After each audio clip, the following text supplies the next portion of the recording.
Hello everyone. Class 12th का English का paper हो चुका है और अब इसका वैल्यूएशन भी शुरू हो गया है। तो कई बच्चों के मन में जिज्ञासा है कि क्या उनके करेक्ट आंसर हैं, और जो बच्चे अब 12th में आए हैं उनको भी ये जानना ज़रूरी है कि उनको क्या लिखने पर पूर्ण अंक मिलेंगे। साथ ही जो हमारे साथी बोर्ड वैल्यूएशन में जाते हैं वो तो इस मॉडल आंसर के पैटर्न से परिचित हो जाएंगे, लेकिन जो टीचर्स प्राइवेट स्कूल्स में पढ़ाते हैं, बोर्ड वैल्यूएशन में पार्टिसिपेट नहीं करते हैं, तो उनको भी ये जानना ज़रूरी है कि वो किस तरह से बच्चों को पढ़ाएं ताकि उनके पढ़ाई पर बच्चों को अंक पूर्ण मिले। यहाँ हम देखते हैं सेक्शन ए जो कि है रीडिंग सेक्शन। तो इस तरीके से सेक्शन ए रीडिंग भी लिखकर और जो भी आंसर्स हैं तो उसका आंसर का नंबर और उसका करेक्ट ऑप्शन और सही आंसर भी लिखना ज़रूरी है। यदि आपने सिर्फ ए लिख दिया तब भी कई बार टीचर मार्क्स नहीं देते हैं, और ये तो लिखने पर मिल भी जाते हैं, लेकिन आपको ये दोनों लिखना ज़रूरी है। तो चूँकि 1 मार्क ईच है इसलिए इस तरीके से इस पर पूर्ण अंक मिलेंगे। जिन बच्चों ने पेपर दिया है वो करेक्ट आंसर्स अपने चेक कर सकते हैं। अगला है नोट मेकिंग। नोट मेकिंग में बच्चे जिस तरह से घबराते हैं कि हमको पैसेज समझ में नहीं आता, लेकिन पैसेज समझे बगैर भी आप 2 मार्क तो आसानी से ला सकते हैं। एक तो फॉर्मेट यदि आपको पता होना चाहिए, और दूसरा है उसका टाइटल जो कि इजीली निकल जाता है। कंटेंट और एक्सप्रेशन, जो पॉइंट्स उसके मेन होना चाहिए। जैसे कि नोट्स का मतलब है कि अगर कोई बड़ा लेक्चर हो रहा है उसमें से आपको क्या क्या मेन पॉइंट्स समझ में आए, तो वो मेन पॉइंट वही होने चाहिए जो एक्चुअल में हैं। तो वो है कंटेंट। और एक्सप्रेशन, आपने उनको किस तरीके से एक्सप्रेस किया है, या ओन लैंग्वेज में करके किया है, प्रॉपर सेंटेंस बना के किया है, तो ये इस तरीके से मार्क्स मिलते हैं। जब नोटिस की बात आती है तो उसका फॉर्मेट वो सभी बच्चों को पता होता है कि किस तरीके से फॉर्मेट लिखा हुआ होता है, स्कूल का नाम, फिर नोटिस लिखा हुआ होता है, किस तरफ डेट लिखी जाएगी, तो वो फॉर्मेट याद होने पर भी 1 मार्क मिलते हैं। और जो कंटेंट, इसमें तो ये 2 मार्क भी इजीली मिल जाते हैं क्योंकि कंटेंट क्वेश्चन में लिखा हुआ होता है, और एक्सप्रेशन के 1 मार्क के। तो इस तरह से नोटिस में भी यदि हम देखते हैं 4 में से 3 मार्क्स बहुत ही ईजी हैं। इनविटेशन लेटर है तो उसका फॉर्मेट का 1 मार्क है, कंटेंट भी चूँकि उसी में दिया होता है तो उसमें भी ये 3 मार्क्स लाना बहुत इजी है यदि सिर्फ प्रैक्टिस भी की है, और ऐसा कोई पैसेज आ जाता है जो आपको लग रहा है कि आपको समझ में नहीं आ रहा है, तो भी आपको पैसेज में, लेटर में इतने मार्क्स मिल सकते हैं। पैराग्राफ राइटिंग में करेक्ट फॉर्मेट, जैसे आपको पता है रिपोर्ट राइटिंग हमेशा पास्ट टेंस में आपको करनी है, तो वो उस तरीके से आप करते हैं कि आपको क्या क्या बताना है कि कितने लोग थे शामिल और क्या क्या घटनाएं घटी, और एंड तक उसको ले जाके ख़त्म करना है। मतलब कि ऐसा ना हो कि उसको पढ़ने के बाद लगे कि अभी कुछ और जानकारी बाकी थी। तो ये आप पूरा कंटेंट, कोहेरेंस और एक्सप्रेशन के इस तरह से मार्क्स मिलते हैं। ग्रामर, इसमें करेक्ट ऑप्शन लिखने पर मार्क्स मिलते हैं।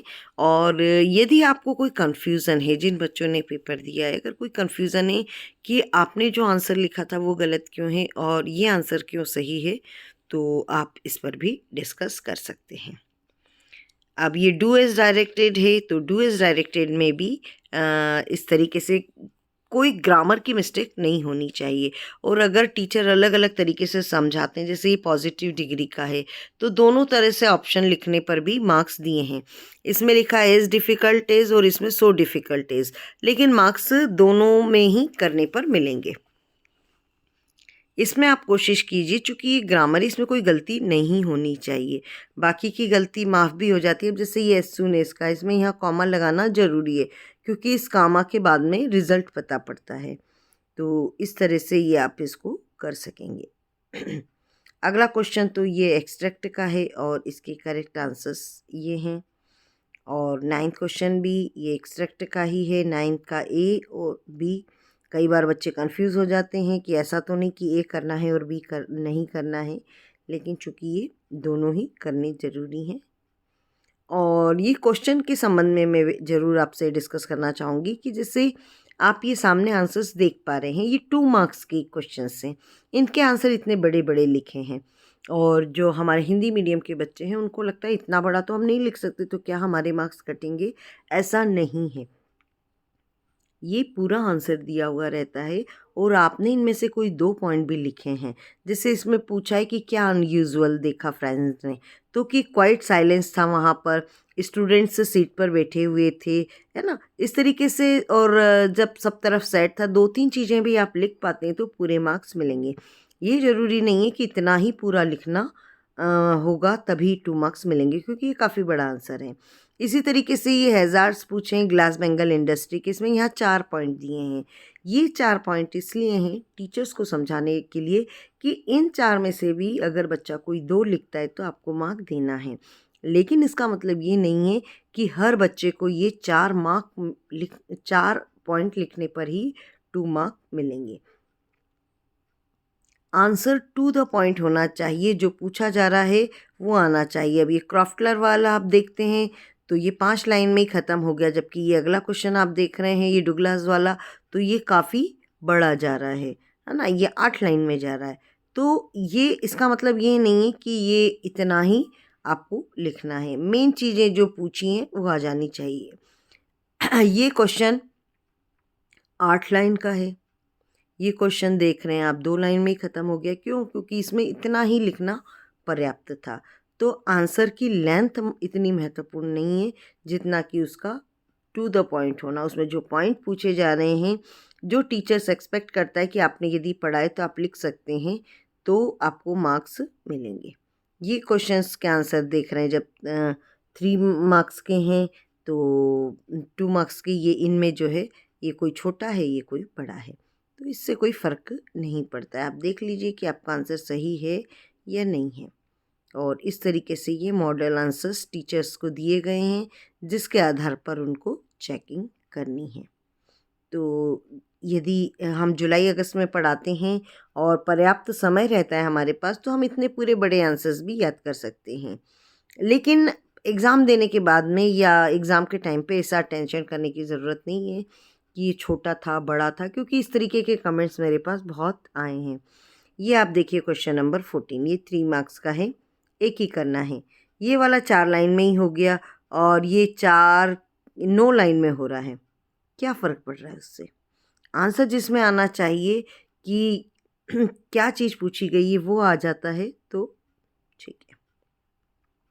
15 नंबर का क्वेश्चन, और ये मिस्टर लेम या डेयरी के बारे में कैरेक्टर स्केच वगैरह जो कुछ भी पूछा गया है, तो आप जितना अधिक जानते हैं तो उसको लिख सकते हैं। तो ये पूरा आंसर कंप्लीट दिया हुआ रहता है, और कई बार टीचर्स इसमें जो कॉपी चेकिंग करते हैं वो अंडरलाइन करके रख लेते हैं कि क्या क्या चीज़ें थी। मिस्टर लेम का के बारे में सबको पता है कि ओल्ड मैन थे और उनकी लैग टिन की थी, है ना, और बम ब्लास्ट में गई थी ये कोई ज़रूरी नहीं है ना, तो टिन लैग थी और वो पॉजिटिविटी से भरपूर थे, काइंड हार्टेड थे, तो ये सारी चीज़ें भी लिखते हैं तो मार्क्स मिलेंगे। अब डेयरी के बारे में सबको पता है कि उसका जो फेस था, हाफ फेस, वो जल चुका था। रियल नाम नहीं भी लिखा तो भी कोई वो नहीं है। मेन चीज़ यही है कि उसका एसिड के कारण जो है चेहरा जल गया था। जहाँ हम लैम्प की बात करते हैं तो वो आशावादी थे, जहाँ हम डेयरी की बात करते हैं तो वो कहते हैं कि वो निराशावादी थे। तो इस तरीके से मेन पॉइंट्स आप लिखते हैं तो आपको आंसर्स के मार्क पूरे मिलेंगे। Thank you students. कोई डाउट हो तो आप मुझे ज़रूर कमेंट करें। Thank you.